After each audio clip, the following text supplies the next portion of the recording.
This lovely home, nearly hidden by the lush shrubbery and trees all around it, was one of the early houses in Riddle, built in about 1895 for George Riddle's retirement home when he was in his late 60s. It was constructed in the Queen Anne cottage style with a columned porch and multi-paned stained glass windows. The present occupant states that, as far as I like about the house, I love the fireplaces and wood stove, the high ceilings, the old doors, antique doorknobs and keyholes, the assortment of old windows, including bay windows, old porches, old trees, and shrubbery. The ornate light fixture provided a note of elegance and grace to this little beauty. The fireplace remains functional, and though the house has been upgraded for useful and convenience purposes, it still maintains its charm. It truly has been a residence fitting for a judge, legislator, and developer of the 19th century. The colorful and interesting life of George Washington Riddle is definitely of note. Born in 1839 near Springfield, Iowa, at age 12, his family immigrated to Oregon, where his parents William and Maximilla Bozeman Riddle took a donation land claim in the Cow Creek Valley. The Cow Creek Indians became his best friends, and George learned to speak their language fluently. This became a very important skill as a volunteer interpreter and scout during the Indian Wars of 1855 and 1856.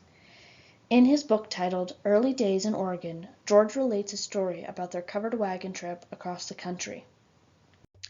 They began with 3 covered wagons, each drawn by 3 yoke of oxen, plus 1 large carriage drawn by 4 horses, and about 40 head of cattle. The trip was mainly uneventful until the party reached the Missouri River, which was at a flood stage. After a wait of several days, they were finally ferried across and set up camp for the night about 5 miles out. The cattle and horses were turned out to graze on the rich, abundant grass, fires were started, and supper prepared. Just as the light of day began to fade, the cry of "Indians! Indians!" was raised. There they came mounted on ponies and armed with long spears. They dashed among our cattle, cutting out 8 or 10 heads, urging them along with their spears, and soon disappeared over the low hills.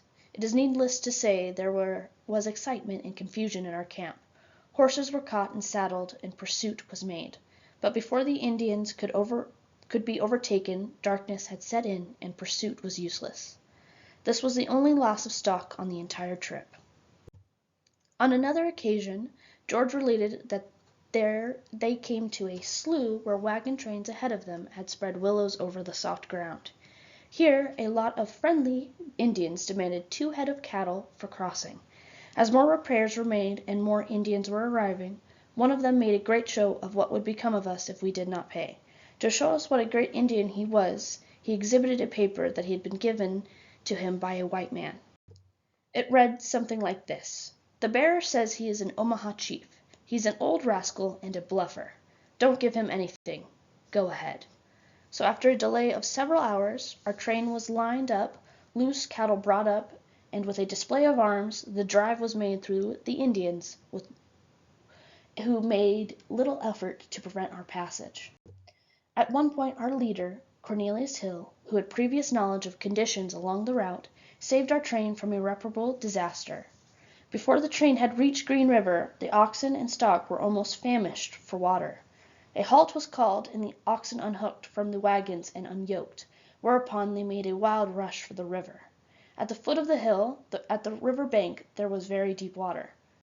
Here it required the efforts of the ferrymen to turn the cattle aside to where they could reach where the water was shallow. But just imagine what a catastrophe it would have been had control been lost of the teams and they had plunged over the bank into the deep water, with women and children, wagons and all. In our train was a man who had quite a family of small children, Mr. B. With him was a very young man who had furnished part of the team and a share of the expenses. On this good-natured young man Mr. B. imposed in every way. The boy patiently endured the nagging and abuse and was advised by friends to sever his partnership. Others advised him to give Mr. B. a thrashing. One day on the desert, the heat and thirst had no doubt made B. more abusive than usual. The boy had endured all he could, and when Mr. B struck him with his whipstock, the worm turned, and promptly knocked B down and proceeded to wipe the desert sand with him. This incident caused a great deal of satisfaction to everyone, except B perhaps, and made a more amiable man of him for the balance of the trip. Finally, the last part of the trip was the most treacherous of all. One morning the wagon train crossed over the ridge and down a steep hill into the stream bed of Canyon Creek. Ropes were attached to the wagons to prevent overturning or running onto the team ahead. This was no smooth, pebbly-bottomed creek, but strewn with boulders and rocks the size of pumpkins. It was about 4 o'clock in the afternoon when they arrived at the north end of the canyon, having overturned once and tumbled a boy into the creek. The worst 10 miles of the trip were now behind them. Provisions were now nearly exhausted, and all were relieved to see the lovely meadow and valley surroundings. George writes, "We had finally, after 6 months of travel, reached the promised land, and although we had settled in one of the most beautiful little valleys in the world, our nearest neighbor was 8 miles away, and only 4 homes were within 25 miles. Mr. William Riddle soon located a land claim on the Cow Creek where he set up a homestead, now known as Glenbrook Farm. Here William, Maximilia, and their family worked hard to establish a working farm and rear their children. There never was any trouble with the local Indians, who became good friends and hunting partners with George and his brothers. That first winter they supplied the Riddles with fresh game and fish. Later, George recalls heading for the mountains with his rifle and followed by a half-dozen Indian boys, of which George was chief. The Indian boys were a great help, as their keen eyes could spot the blue grouse and retrieve them after shooting. During the winter of 1854 and '55 he attended school at Wilbur, Oregon. For room and board at the Clickenbeard home George was required to fell trees, drag with oxen, chop the wood, and carry water about 150 yards for the house. Those early mornings also afforded George time to study while other students slept. One winter of reading, writing, and arithmetic was all the formal education he received. After 3 months of school, George's father employed him as a cook and bookkeeper for the family plow-making and blacksmithing business, begun at Riddle but relocated in the Roseburg area. Later, as the Indian Wars flared up, George became spy and interpreter for the negotiations between the Indians and the white settlers.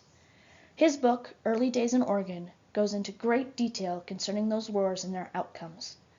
The Rice family sustained a particularly vicious attack which lasted for hours, but credited their safety to the Indian boy of 16 who lived with them. One of the Rice girls, Anna, became George's first wife. After Anna's death, he remarried, and the second love of his life was Helen C. Gasley, who outlived him. George was father to 5 children, whom he loved dearly. George later became an orchardist and is credited with owning the first stem fruit dryer in Douglas County. He was elected to the state legislature in 1872, 1885, and again in 1897. That year he was also appointed by the state to go to Washington, D.C. to intercede for the veterans of the Indian Wars. He served as county judge for Douglas County in 1890. At one point, George served as one of the directors for the Lewis and Clark Exposition. His later years were also spent in helping to get the nickel mine off to a start. He partnered with Mr. William Q. Brown, who was very educated and a metallurgy and point man in the operation.